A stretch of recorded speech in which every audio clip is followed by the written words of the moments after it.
ಕರುನಾಡು ಕೋಮಲ ಚಾನೆಲ್ಗೆ ಸುಸ್ವಾಗತ. ಅರ್ಧ ಕೆಜಿ ಕಾಲ್ ಕೆಜಿ ಎಲ್ಲ ಇದೆ ಪ್ಯಾಕೆಟ್ಸು. ಅದನ್ನೆಲ್ಲ ಅನ್ಪ್ಯಾಕ್ ಮಾಡಿ ಒಣಗಕ್ಕೆ ಹಾಕಬೇಕು. ತುಂಬ ಕಾಯ್ದಿದೆ. ಇಲ್ಲಿ ನೀಟಾಗಿ ಒಂದು ಬಟ್ಟೆಲೆಲ್ಲ ಕ್ಲೀನ್ ಮಾಡಿ ಒರೆಸ್ಬಿಟ್ಟು ಆಮೇಲೆ ಎಲ್ಲ ಡ್ರೈ ಫ್ರೂಟ್ಸ್ನ ತಂದು ಇಲ್ಲಿ ಒಣಗಾಕ್ತೀನಿ. ತಟ್ಟೆಲಿಡೋ ಅಂಥದ್ದನ್ನು ಟೆರೆಸ್ ಮೇಲೆ ಹಾಗೆ ಕೆಳಗಡೆ ಇಡ್ತೀನಿ. ಪಿಸ್ತಾ, ಅದು ಆಪ್ರಿಕಾಟು ಮತ್ತು ದ್ರಾಕ್ಷಿ ಇದಿಷ್ಟು ಇಲ್ಲಿ ಹಾಕಿದ್ದೀನಿ. ನಾವಿಲ್ಲಿ ಎಲ್ಲ ಇನ್ನೂ ಅಷ್ಟು ಒಣಗಾಕ್ತಾ ಇದ್ದೀವಿ. ಇವರು ಚೋಟು ಸಾಹೇಬರು ಬಂದು ಇಲ್ಲಿ ಒಂದೇ ಬಾಯಿಗೆ ಹಾಕ್ಕೊತವ್ರೆ ದ್ರಾಕ್ಷಿನ. ನೋಡಿ, ಕಲ್ಲು ಮೇಲೆ ಆಪ್ರಿಕಾಟು, ಗೋಡಂಬಿ, ಖರ್ಜೂರ ಮತ್ತು ಬಾದಾಮಿ ಒಣಗಿ ಹಾಕಿದ್ದೀನಿ. ಖರ್ಜೂರನ ಈಗ ಸದ್ಯಕ್ಕೆ ಉಂಡೆನೇ ಹಾಕಿದ್ದೀನಿ. ಆದರೆ ಇದನ್ನು ಹೋಳು ಮಾಡಿ ಬೀಜ ತೆಗೆದಿಟ್ಕೊಂಡ್ಬಿಟ್ರೆ ಹುಳ ಆಗೋ ಚಾನ್ಸಸ್ ತುಂಬ ಕಡಿಮೆ. ಹುಳ ಅದು ಹೋಳು ಮಾಡಾದ್ಮೇಲೆ ಒಣಗಿಸ್ಕೊಬೇಕು. ಗೋಡಂಬಿನೂ ಅಷ್ಟೇ, ಉಂಡೆ ಬೇಡ, ಹೋಳು ಇಟ್ಕೊಂಡ್ರೆ ಬೆಟರು. ಹೋಳಿದ್ರೆ ಅದು ಹುಳ ಆಗೋ ಸಾಧ್ಯತೆಗಳು ಭಾಳ ಕಮ್ಮಿ ಇರುತ್ತೆ. ಇನ್ನು ಅಂಜೂರ ಅದು ಹೇಗೆ ಕೊಟ್ಟಿರ್ತಾರೋ ಹಾಗೇನೆ ಒಣಗಿಸ್ಬಿಟ್ಟು. ಆಪ್ರಿಕಾಟ್ ಕನ್ನಡದಲ್ಲಿ ಏನು ಹೇಳ್ತಾರೆ ನನಗೂ ಗೊತ್ತಿಲ್ಲ. ಮತ್ತು ದ್ರಾಕ್ಷಿ, ಇಲ್ಲಿ ಅದು ಕರಿ ದ್ರಾಕ್ಷಿ ಮೊದಲಿರೋದು. ಆಮೇಲೆ ಪಂಪ್ಕಿನ್ ಸೀಡ್ಸ್, ಕುಂಬಳಕಾಯಿ ಬೀಜ, ಆಮೇಲೆ ಬಿಳಿದು ಸೂರ್ಯಕಾಂತಿ ಬೀಜ, ಇದು ಫ್ಲಾಕ್ಸ್ ಸೀಡ್ಸ್ ಅಗಸೆ ಬೀಜ, ಇದು ಬಿಳಿ ಎಳ್ಳು, ಕರಿ ಎಳ್ಳು, ಮತ್ತು ಈ ಲಾಸ್ಟ್ ತಟ್ಟೆ ಬಂದು ಸಬ್ಜಾ ಸೀಡ್ಸು. ಚಿಯಾ ಸೀಡ್ಸ್ ಆಲ್ರೆಡಿ ಮನೇಲಿದೆ, ಹಾಗಾಗಿ ಚಿಯಾ ಸೀಡ್ಸ್ ಒಂದುಬಿಟ್ಟು ಇದಿಷ್ಟು ಬಿಸಿಲಲ್ಲಿ ಒಣಗಾಕಿಟ್ಟಿದ್ದೀನಿ. ಡ್ರೈ ಫ್ರೂಟ್ಸ್ ಎಲ್ಲ ಪರವಾಗಿಲ್ಲ, ಆದರೆ ಈ ಸಣ್ಣ ಈ ಬೀಜಗಳು ಇದನ್ನೆಲ್ಲ ಪಾರಿವಾಳಗಳು ತಿಂದ್ಬಿಡುತ್ತೆ. ಹಾಗಾಗಿ ಇದ್ರ ಮೇಲೆ ಒಂದು ಬಟ್ಟೆನ ಕವರ್ ಮಾಡಿಬಿಟ್ರೆ ಒಳ್ಳೆ. ಹೋಳು ಮಾಡಿದ್ದಂಥ ಖರ್ಜೂರ ಆಲ್ರೆಡಿ ಮನೇಲಿ ಇದ್ದಿದ್ದು, ಅದನ್ನು ಒಣಗಕ್ಕೆ ಹಾಕಿದ್ದೀನಿ. ವಾಲ್ನಟ್ಟು, ಇದು ಗೋಂದು, ಬೇಸಿಗೆಯಲ್ಲಿ ಬಳಸುವಂಥ ಗೋಂದು, ಮತ್ತು ತಟ್ಟೆಯಲ್ಲಿ ಚಿಯಾ ಸೀಡ್ಸು. ಹಾಗಾಗಿ ಇವಾಗ ಎಲ್ಲನೂ ಒಂದೇ ಸಲ ಒಣಗಕ್ಕೆ ಹಾಕ್ಬಿಟ್ಟಿದ್ದೀನಿ. ಈ ಬೀಜಗಳ ಮೇಲೆ ಒಂದು ಬಟ್ಟೆ ಕವರ್ ಮಾಡ್ತೀನಿ, ಸೊ ಪಾರಿವಾಳಗಳಿಂದ ಕಾಪಾಡ್ಕೊಳ್ಳೋಕ್ಕೆ.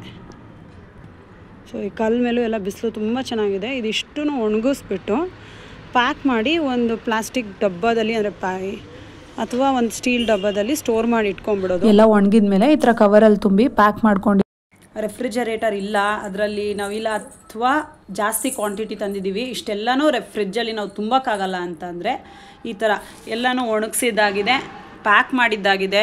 ಪ್ರತಿದಿನ ಬಳಸೋದಕ್ಕೋಸ್ಕರ ಸಣ್ಣ ಸಣ್ಣ ಬಾಟ್ಲಿಗಳಲ್ಲಿ ತುಂಬಿಟ್ಕೊಂಡಿದ್ದು ಆಗಿದೆ. ಇನ್ನು ಮಿಕ್ಕಿರೋದನ್ನು ನೋಡಿ ಈ ಥರ ಇದ್ರ ಡಬ್ಬದೊಳಗಡೆ ಇಟ್ಕೊಂಡ್ಬಿಡೋದು. ಇದಾದಮೇಲೆ ಏನು ಮಾಡಬೇಕಪ್ಪ ಅಂದರೆ, ಒಂದು ಬೇಸಿಗೆಗಾಲದಲ್ಲಿ ಏನು ಜಾಸ್ತಿ ಹುಳ ಆಗೋದಿಲ್ಲ, ಅದೇ ಚಳಿಗಾಲ ಆದರೆ ಸ್ವಲ್ಪ ಕಷ್ಟ ಆಗುತ್ತೆ. ಚಳಿಗಾಲದಲ್ಲಿ ಹುಳಗಳಾಗ್ಬಿಡುತ್ತೆ. ಅಂಥ ಟೈಮಲ್ಲಿ ನಾವು ಒಂದು 15 ಡೇಸ್ಗೆ ಅಥವಾ ಒಂದು 15 ದಿವಸಕ್ಕೆ, ಒಂದು ತಿಂಗಳಿಗೆ ಬಿಸಿಲು ಬಂದಾಗ, ಇವಾಗ ನಾವು 2 ಪ್ಯಾಕೆಟ್ ಇರುತ್ತೆ, ಚಿಕ್ಕ ಚಿಕ್ಕ ಪ್ಯಾಕೆಟ್ಗಳು, ಅರ್ಧ ಕೆಜಿ ಪ್ಯಾಕೆಟ್ ಬಂದಿರುತ್ತೆ. ಈಗ ಅದನ್ನೆಲ್ಲನೂ ಒಂದೊಂದು ಪ್ಯಾಕೆಟು ಮಾಡ್ಕೊಂಡಾಗಿದೆ. ಈಗ ನಮಗೆ ಬಿಡುವಾದಾಗ, ಬಿಸಿಲಿದ್ದಾಗ ಇದು ಒಂದನ್ನು ಒಣಗಾಕೋದು ಬಿಸಿಲಿಗೆ, ಮತ್ತು ಎತ್ತಿಟ್ಕೊಳ್ಳೋದು. ಆವಾಗ ಅದು ತುಂಬ ರಿಸ್ಕ್ ಅನ್ಸಲ್ಲ, ಆಯಾಸನೂ ಆಗೋದಿಲ್ಲ. ಇವಾಗ ಇಷ್ಟೆಲ್ಲನೂ ಒಂದು ಸಲ ನೀಟಾಗಿ ಫಿಲ್ಟ್ರ್ ಮಾಡಿ ಎಲ್ಲನೂ ಸಪ್ರೇಟಾಗಿ ಪ್ಯಾಕ್ ಮಾಡಿ ಇಟ್ಕೊಂಡಿರೋದ್ರಿಂದ ಅದು ನಮ್ಗೆ ಅಷ್ಟೊಂದು ಆಯಾಸನೂ ಆಗೋದಿಲ್ಲ. ನಾವು ಪ್ರತಿ ಸಲ ಸಣ್ಣ ಪ್ಯಾಕೆಟ್ ತರೋದು, ಅದನ್ನೆಲ್ಲ ನೋಡಿಕೊಂಡು ಕ್ಲೀನ್ ಮಾಡಿ ಇಡೋದು, ಆ ಥರ ಅಂದರೆ ಕಷ್ಟ ಆಗುತ್ತೆ. ಒಂದು ಅರ್ಧ ಕೆಜಿ ಈ ಥರ ಎಲ್ಲ ತರೋದು ಅಂದರೆ ತುಂಬ ಎಲ್ಲನೂ ತರಬೇಕು, ಎಲ್ಲನೂ ಮತ್ತೆ ಒಣಗಾಕಬೇಕು. 1/4 ಕೆಜಿ ತಂದರೂ ಈ ಥರನೇ ಎಲ್ಲ, ಈ 1/4 ಕೆಜಿನೇ ಇಷ್ಟು ಐಟಮ್ಸ್ ತಂದ್ರೂ ಎಲ್ಲ ಒಣಗಾಕಿ ಅದೇ ಥರ ಇಡಬೇಕು. 1 ಕೆಜಿ ತಂದ್ರೂ ಅದೇ ಒಣಗಾಕಿಡಬೇಕು. ಒಂದೇ ಸಲ 1 ಕೆಜಿ ತಂದು ಎಲ್ಲನೂ ಈ ಥರ ಸಪ್ರೇಟ್ ಮಾಡಿ ಸಾರ್ಟ್ ಮಾಡಿ ಇಟ್ಕೊಂಡ್ಬಿಟ್ರೆ, ಈಗ ನಮ್ಗೆ ಬಿಡುವಾದಾಗ ಒಂದು ದಿವಸ ಗೋಡಂಬಿ ಒಣಗಾಕೋದು, ಒಂದು ದಿವಸ ಪಿಸ್ತಾ ಒಣಗಾಕ್ಬೋದು, ಅಥವಾ 2 ಐಟಮ್ ಹಾಕ್ಬೋದು, ಮತ್ತು ಹಾಗೆ ಎತ್ತಿಟ್ಕೊಂಡ್ಬಿಡ್ಬೋದು ಡಬ್ಬದಲ್ಲಿ. ಇದು ತುಂಬ ರಿಸ್ಕ್ ಅನ್ಸಲ್ಲ. ನಾನು ಕಂಡುಕೊಂಡಿರೋವಂಥ ಒಂದು ಮೆಥಡ್ ಇದು.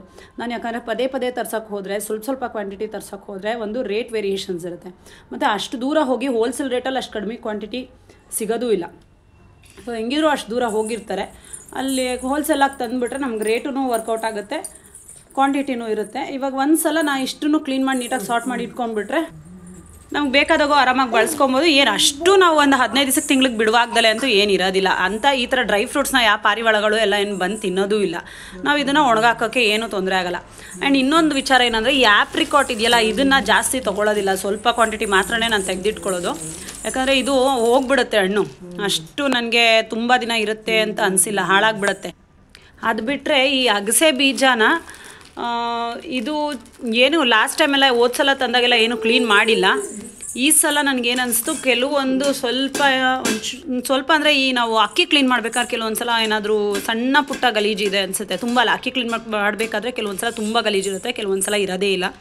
ಸೊ ಆ ಥರದ್ರಲ್ಲಿ 90% ಕ್ಲೀನ್ ಆಗಿರುತ್ತಲ್ಲ ಅಕ್ಕಿ, ಆ ಥರ ಇದೆ ಇದು.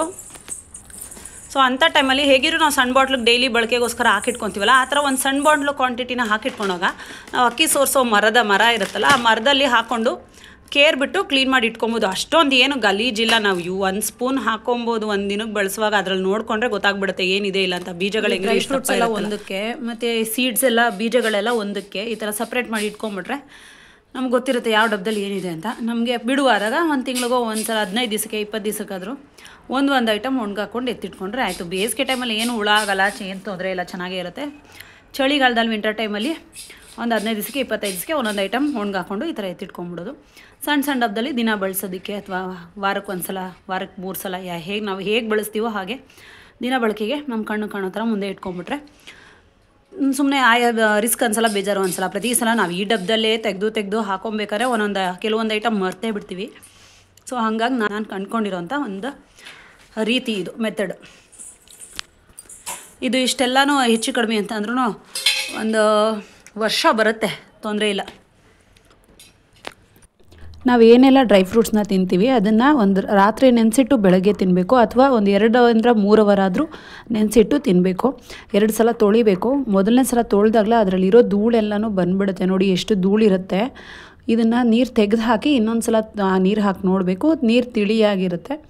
ಅದನ್ನು ಚೆಲ್ಬಿಟ್ಟು 3ನೇ ಬಾರಿಗೆ ನಾವು ಕುಡಿಯೋ ಅಂಥ ನೀರು ಏನಿರುತ್ತೆ ಅದನ್ನು ಹಾಕಿಬಿಟ್ಟು ಇಡಬೇಕು.